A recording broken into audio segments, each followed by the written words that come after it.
प्रेमियों, जब घर में कोई श्री राम की पूजा नहीं कर रहा, अपने घर में मंदिर बने उनमें नहीं कोई जा रहा, तो ये अयोध्या कौन जाएगा?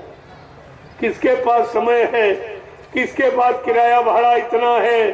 परिवार चलाना मुश्किल है, क्या वो पूजा करने अयोध्या जाएगा?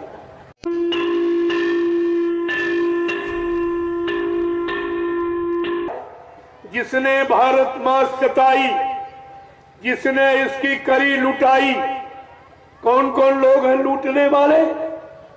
नेता, मंत्री और अधिकारी, इनको जान बचाना होगा भारी। अब ये क्या करेंगे? ये छोड़कर मैदान भगेंगे, अपने अपने घरों में छिपेंगे, लेकिन महापुरुष क्या करेगा? ढूंढ ढूंढ कर बदला लेगा, सब हिसाब चुकता कर देगा।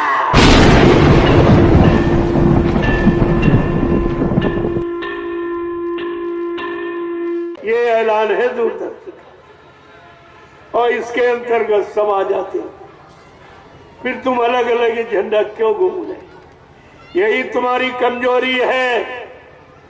अगर ये सब इकट्ठे हो जाए एक मंच पर, तो हिंदुस्तान में कोई माई का लाल नहीं है जो तुम्हारी जेब को काट सके।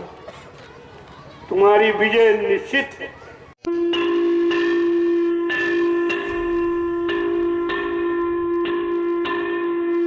ये संदेश हिंदुस्तान में कोई नहीं दे रहा। जिसकी आज जरूरत है वो तो कोई नहीं बता रहा, न राजा बता रहा, न प्रजा का कोई आदमी बता रहा। सब अपनी अपनी बात करते, प्रजा की बात कोई नहीं करता।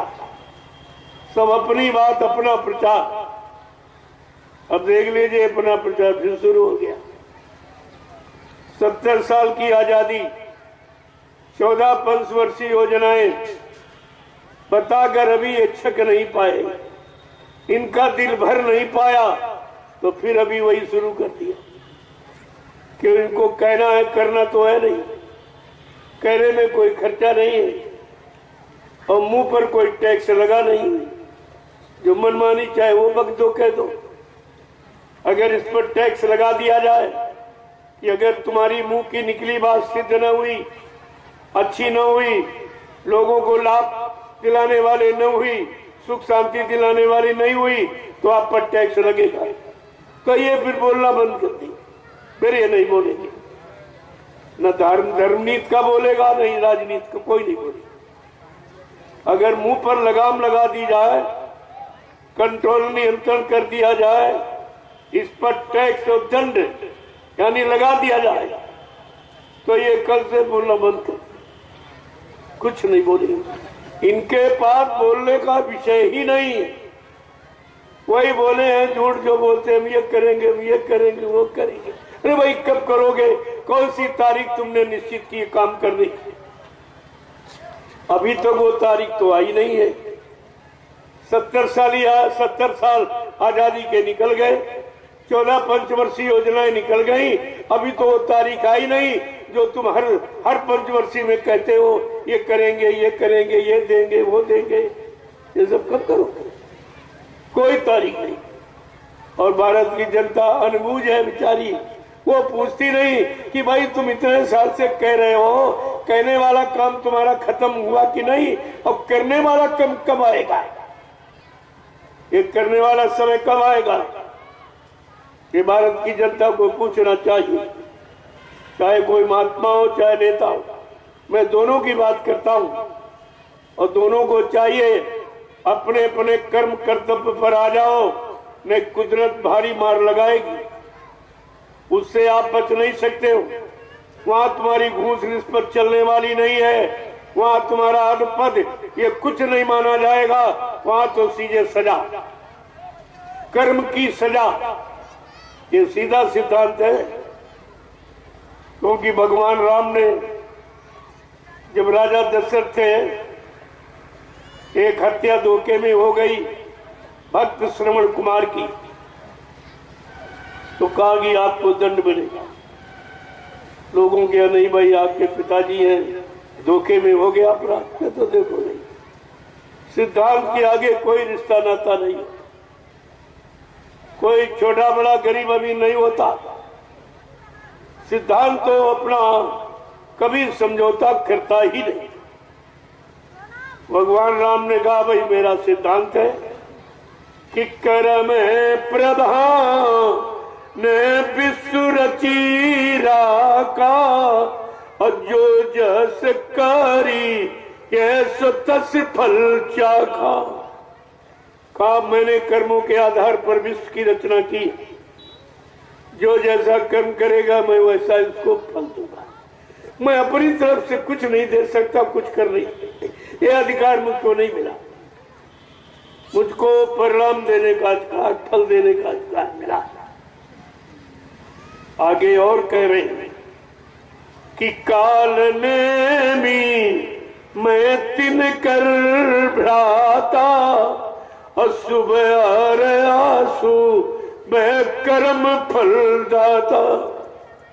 कहते मैं महाकाल के हुक्म से इस काल नगरी में आया हूं, काल देश की बिगड़ी व्यवस्था को ठीक करने के लिए।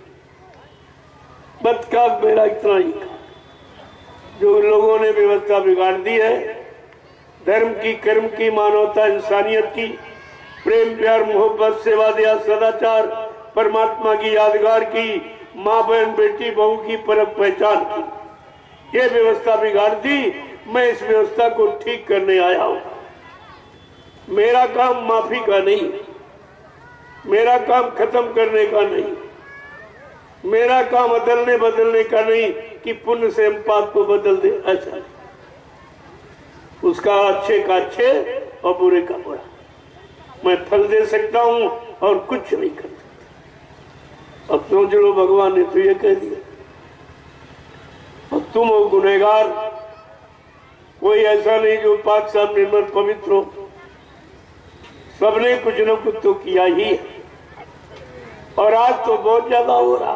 कोई नहीं बाकी, कोई नहीं बाकी आज जिसने पाप न किया हो। कोई कम कोई ज्यादा किया समझे, और वो पाप खत्म कराने का किसी के पास कोई शक्ति बल नहीं है। इस सृष्टि में कितना ज्ञानी ध्यानी विज्ञानी हो, धनवान बलवान बुद्धिमान हो, और आप 1 करोड़ रुपए दो के हमारा एक पाप काट दीजिए, ये काम नहीं हो सकता। जो काम रुपए पैसे धन दौलत सामान देके नहीं हो सकता, वो संत महापुरुष अपना दर्शन देके आपका काम कर रहे हैं। संत दरस जिम पातक करई, संतों के दर्शन मात्र से पापों का क्षय हो जाता है। ये कितना बड़ा लाभ देने के लिए इस कलयुग में संत पधारे, और आप उनकी बातें नहीं सुनते, उनकी महिमा ही नहीं जानते, और बेचारे सब फंस गए और सब हट गए। पहले सब तो लगे मथुरा में, और उसके बाद सब हट गए। अरे भाई 60 साल जिसने पढ़ाया है तो कोई न कोई तो परीक्षा लेगा ही वो। जब तुम्हारे यहाँ भौतिक जगत में साल में 3 परीक्षाएं ली जाती, और अध्यात्म में समृद्ध दाता दयालु ने 60 साल पढ़ाया आपको मथुरा में, एक छोटी सी परीक्षा, और वो भी बता के कहा था आगे भविष्य में ऐसी समस्या लाके खड़ी करूंगा, नाजुक स्थिति, कि कुछ दिनों के लिए मैं तुम्हारे से दूर चला जाऊंगा, फिर इतनी जल्दी तुम मुझे नहीं पा सकोगे, नहीं पहचान सकोगे। मैं अपने समस्त वादों को पूरा करूंगा, सारे वादों की जानकारी दूंगा, ये काम मैं करूंगा। तो आपके सामने हो रहा है, लेकिन आप समझी नहीं पा रहे। अरे भाई वो थोड़ी कहेंगे हम संत हैं, हम सदगुरु हैं, हम गुरु हैं, हम भगवान हैं। नहीं, ये काम कभी नहीं, और मैंने कभी कहा भी नहीं, और ना इसकी हमको जरूरत है। हमको यहाँ बनने थोड़ी आए, हम तो काम बनाने आए, काम करने आए जो किसी ने नहीं किया। नाम तो काम से हो ही जाता, लेकिन वो नाम के भूखे नहीं होते, काम के भूखे। और जितने आए सबने काम किया। कोई किसी ने अपनी जात का प्रचार, अपना प्रचार नहीं किया, अपने गांव गली का प्रचार नहीं, तो बाद में लोगों ने कह दिया। उन्होंने कुछ नहीं कहा, उन्होंने यही कहा कि हम आए हुए देश से जहां तुम्हारा नाम, तुम सबको घर पहुंचाना एक हमारा काम, ये उन्होंने बताया, ये प्रचार किया, बाकी कोई प्रचार नहीं, और इसकी जरूरत भी नहीं है। और तो असंख्य शक्तियां आई हुई, कोई एक नहीं आया। जब सतयुग में, त्रेता में 16 कला लेकर के भगवान राम आए, और द्वापर में 64 कलाओं से कृष्ण उनसे बड़े आए, उनसे ज्यादा खराब समय आया तो ज्यादा शक्तियों को लेके आए। आज तो एकदम पाप ने अपना कब्जा जमा लिया, चारों तरफ कहीं चले जाओ, मार काट, हिंसा, चोरी, कत्लेआम, व्यभिचार, कुचार, महंगाई, गरीबी, बेरोजगारी, इसके सिवा कुछ नहीं। अब आप सोचिए, जब सारी धरती पापमय हो गई है, तो पाप को हटाने के लिए, पाप को भगाने के लिए, पापियों को यानी व्यभिचारी कुचारियों को साधु बनाने के लिए कितनी शक्तियों का होना जरूरी है, इस पर विचार कीजिए आप। तो असंख्य शक्तियां हैं। बाबा जी ने पहले से आपको बताना शुरू किया, वो शक्तियां आ चुकी, कुछ कॉलेज यूनिवर्सिटियों में पढ़ रही, कुछ पढ़ के निकल आई। समय आने पर जब मैं आवाज लगाऊंगा तो मेरी दूरदर्शी व्यवस्था पर आकर ये सब शक्तियां खड़ी हो जाएगी। दूरदर्शी प्लेटफॉर्म पर ये सारी शक्तियां खड़ी हो जाएंगी, फिर मैं इनको काम दूंगा। जो काम करेंगे उनकी पूजा होगी, उनका इतिहास बनेगा।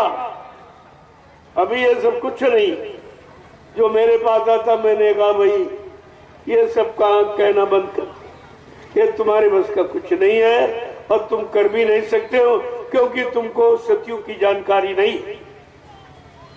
तो सतयुग अभी आया नहीं, जब आया नहीं तो जानकारी कहां थी। लेकिन ये सब मनमुखी, मानी अभिमानी सम्मानी, ये सम्मान चाहने के लिए ना झंडा उठा लिया, पकड़ लिया, चल दिया। अरे ये झंडा नहीं काम करेगा, ये तो तुम्हारे व्यक्तिगत स्वार्थ का झंडा, मान सम्मान का झंडा है।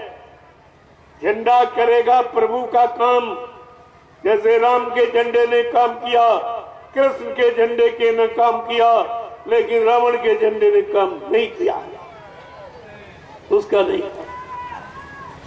झंडा तो सबके पास होता है और आज भी सबके पास है।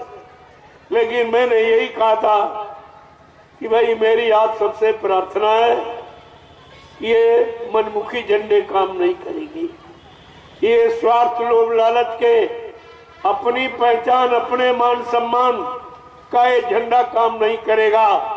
ये धार्मिक देश में हमेशा जो शक्तियां आई, उन शक्तियों के झंडे ने काम किया। आज जय गुरुदेव प्रभु नाम की शक्ति आई हुई है, इसलिए जय गुरुदेव प्रभु नाम का झंडा काम करेगा, इंसानों के नाम का झंडा काम नहीं करेगा। ये आप समझ लीजिए मोटी बात, और इसलिए इनको चुपचाप रख दो। बाबा जी ने कितने पहले इशारा किया था कि अभी तो संत महात्मा बता रहे, समझा रहे, सब तरह से माफी भी दिला रहे। अगर तुमने बाबा जी की बात न मानी, उन पर भी उनके वचनों पर विश्वास न किया, तो ये कुदरत है तैयार खड़ी, आगे मुसीबत बड़ी। कुदरत अपना काम करने जा रही है। कुदरत के एक थप्पड़ लप्पड़ में 20 करोड़ का वारा न्यारा सेकेंडों में हो जाएगा। और जितने जिम्मेदार ये सब अपने आप को कह रहे झंडे लिए घूम रहे, ये अपने अपने झंडों को उतार कर रख देंगे और तुम्हारे जय गुरुदेव प्रभु नाम के झंडे के नीचे अगर ना आ जाए तो इस बाबा को बाबा मत कहना। ये गुरु की कितनी बड़ी सच्चाई थी आपने अपने गुरु की सच्चाई को पानी में फेंक दिया। अब तुम दर दर की ठोकरें खा रहे हो, कभी इसका झंडा पकड़ा, कभी उसका झंडा, दूसरे के झंडों को पकड़कर मरीज बनकर जिंदाबाद मुर्दाबाद बोल रहे हो। तुम्हें